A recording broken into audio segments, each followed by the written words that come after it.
How's it going, guys? White Rabbit here. Today I want to talk about Katy Perry.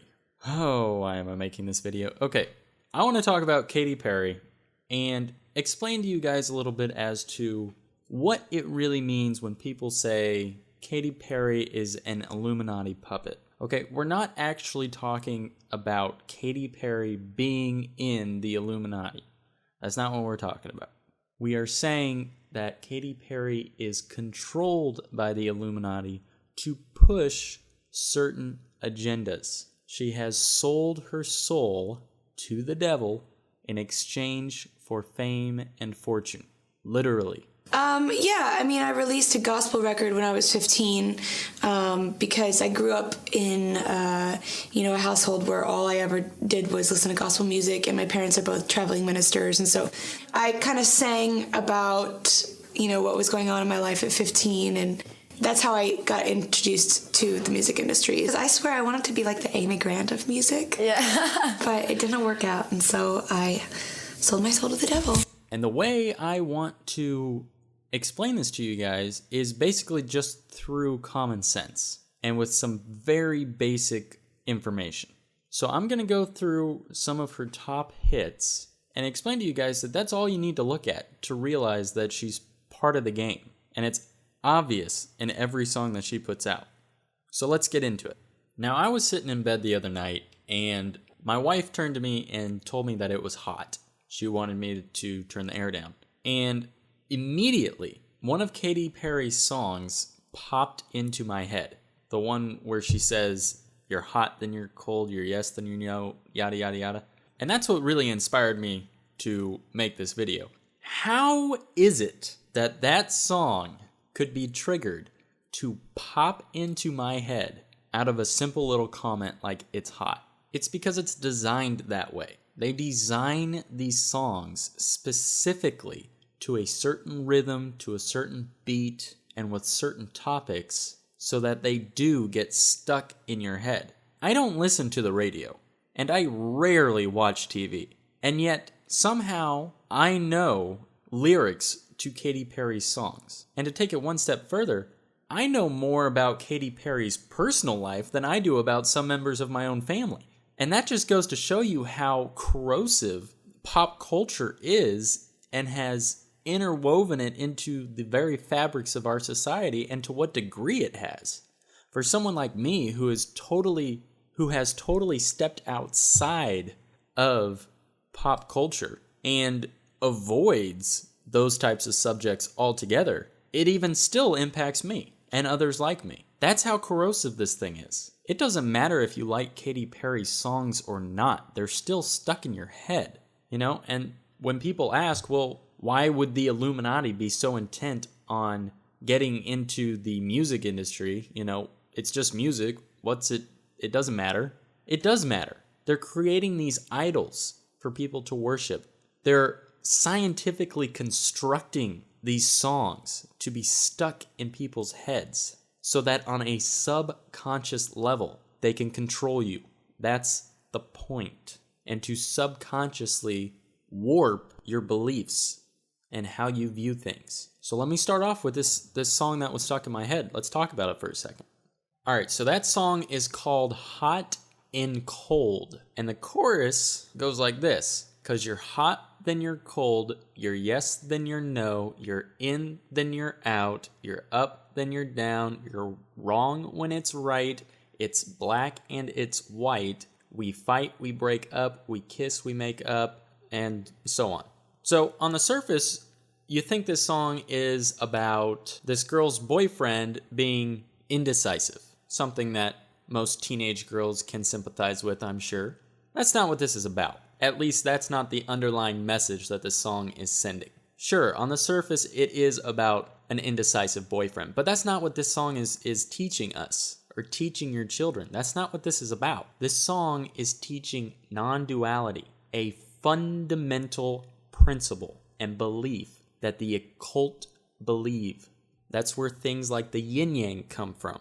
That's why the Freemasons have a checkered floor in their temples.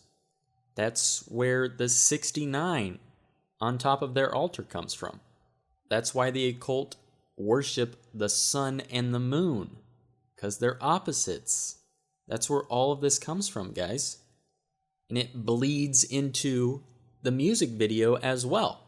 We see this blasphemy of a Christian church where Katy Perry is performing on this altar, and it is compared to, in one of the very next scenes, to her being on stage.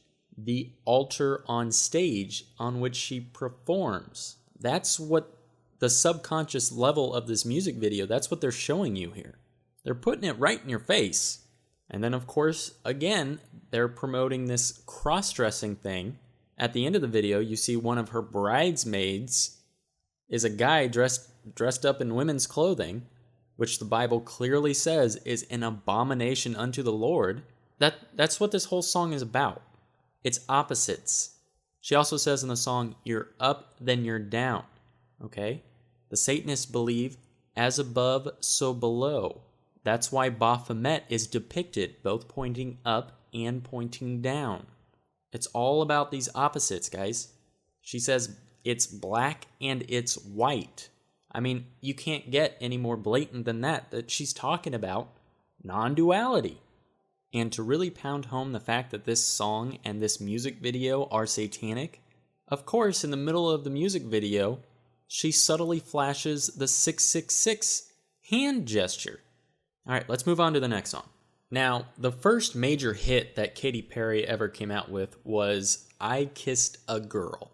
So think about that. You have this former gospel singer who enters the pop world with a song called I Kissed a Girl.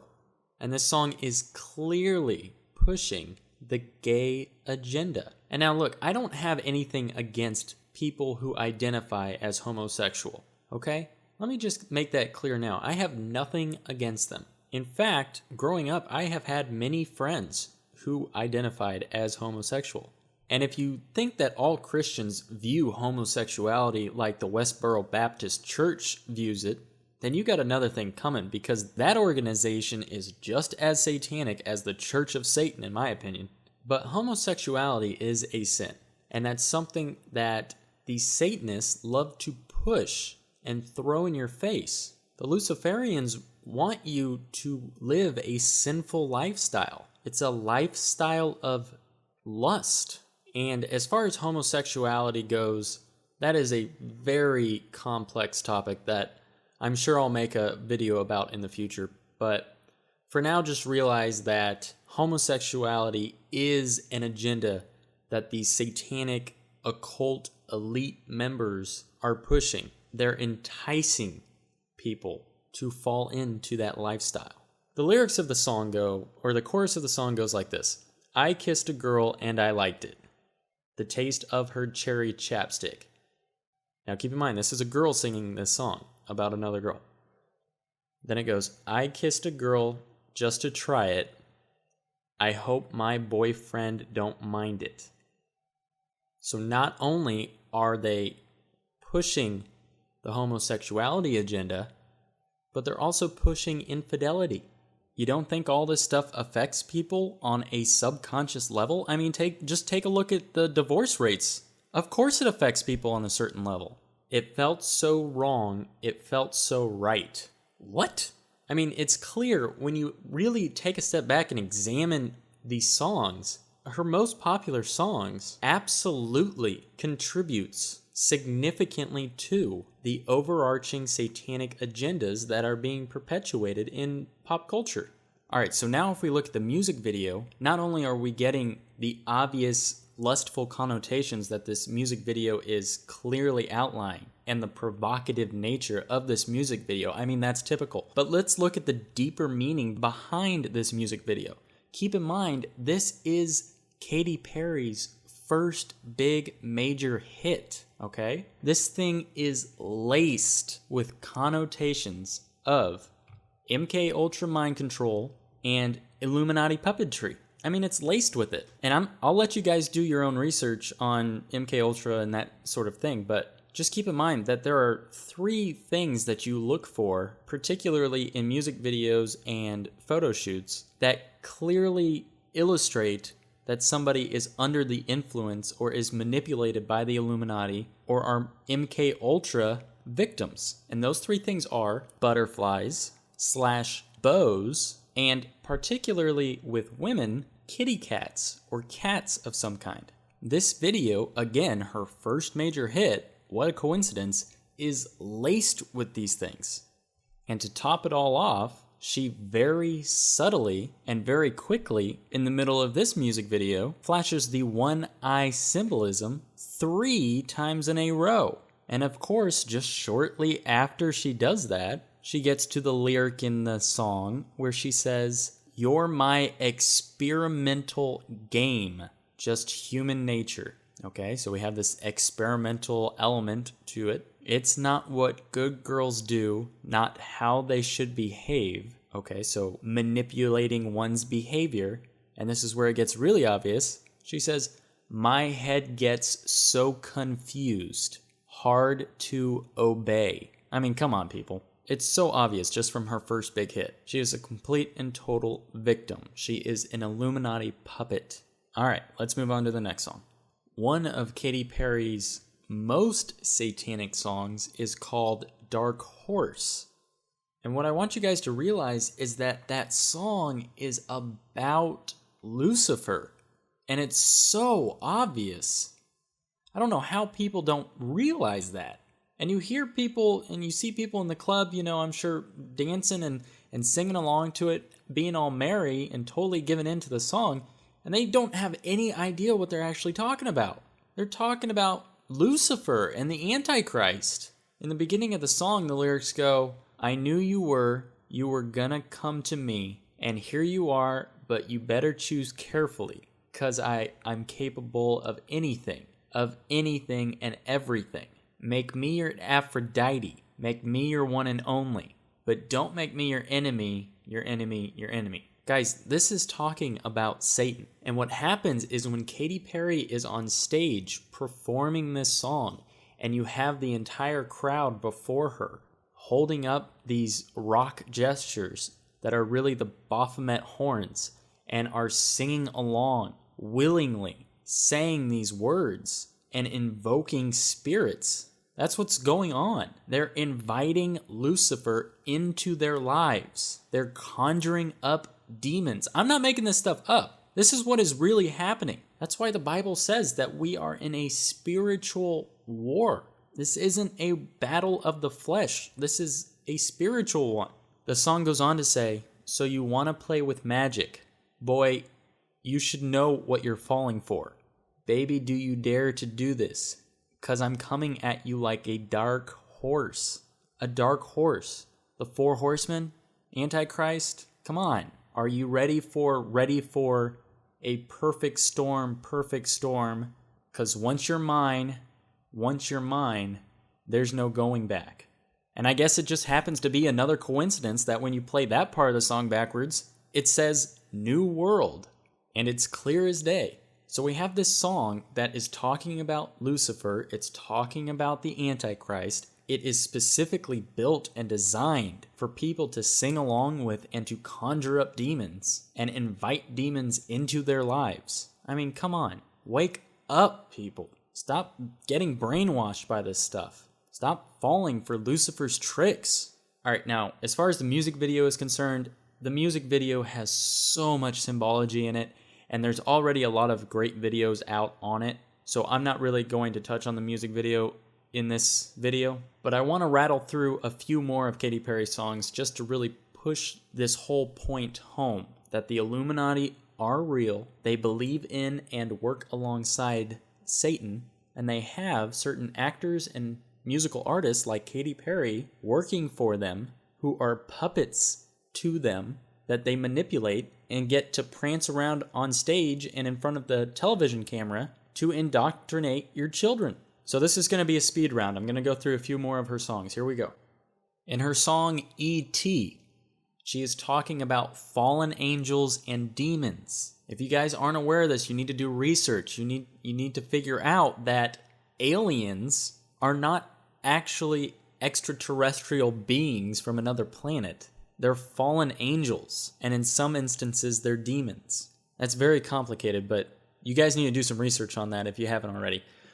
And it's evident in the song. She says, "You're so hypnotizing. You could be the devil. You could be an angel." And she's making it, I don't understand how people think that could assimilate to anything other than fallen angels or demons. I mean, come on, people. It's obvious. And the rest of the song goes on to talk about, DNA fusing and breeding with an alien, basically, is what the song is alluding to. But what that is really talking about is breeding with fallen angels, which is the plan. That's why we have all these things like cloning and scientists trying to manipulate DNA, okay? It's to create new species. It's the same thing as in the time of Noah when the fallen angels came to earth and were mating with the daughters of men and with other animals and things like that. They were creating their own species.